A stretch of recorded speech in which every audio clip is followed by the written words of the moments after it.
You're watching UMass Sports Insider. As the end of his career approaches, UMass center Cady Lalanne can't help but think back on his first days in Massachusetts. It feels like it just started. I feel like just yesterday I remember my first time on this campus, just amazed, meeting all the coaches and being around here. So it just feels brand new, but really it's been a while. It's been 5 years. It's been a wild 5 years with the Minutemen for Lalanne, a Florida native who originally committed to play at the University of Georgia. But when the NCAA ruled that the big man did not meet freshman eligibility requirements, he was told that he would no longer be allowed to enroll at UGA. That's when UMass coach Derek Kellogg, who previously had other success stories with non-qualifiers, decided to step in. You always look into a kid's inner being, their attitude, how they carry themselves, the character, their home life. And Cady comes from a great mom and has a good family at home down in Orlando. And he wanted to come here and do well. Give it everything I got on the court, put it all out there and try to win as much games as possible and do everything the team asks.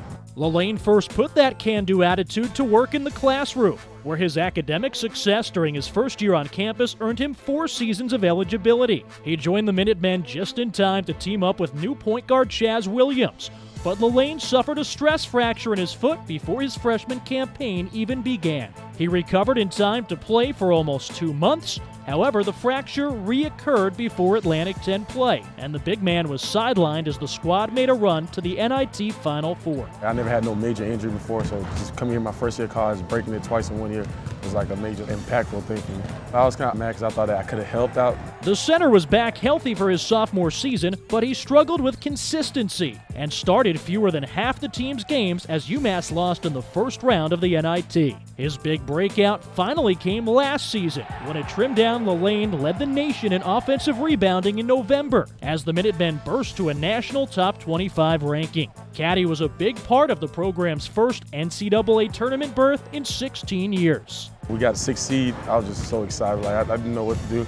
After that, just being on the court, just seeing everybody around there, seeing the NCAA logo on your jersey, it was just a good feeling. I was just happy that we made it. Now as a senior, Lalanne remains among the A-10 leaders in rebounding and double-doubles, and recently became the 47th player in program history to record 1,000 points. He has also added the role of a leader to his resume and has worked hard at setting a good example for his teammates. He's actually one of my favorite teammates that I've ever had. He's just always there when you need him. He's just always, never in a bad mood, always in a good mood, just always got your back no matter what. Cady falls into that category of nothing probably is ever good enough. He always has more potential, and I saw that as a player playing alongside of Lou and guys like Camby and Harper, the way Cal would always be on his big guys, and I think at times I've been the same way with Cady. Even with that tough love philosophy, Lalanne says his head coach has made a positive impact on his life.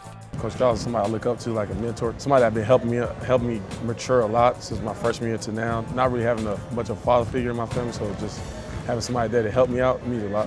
Lalanne's teammates and coaches say Cady's legacy will be multi-dimensional. Nice guy off the court, just fun to be around.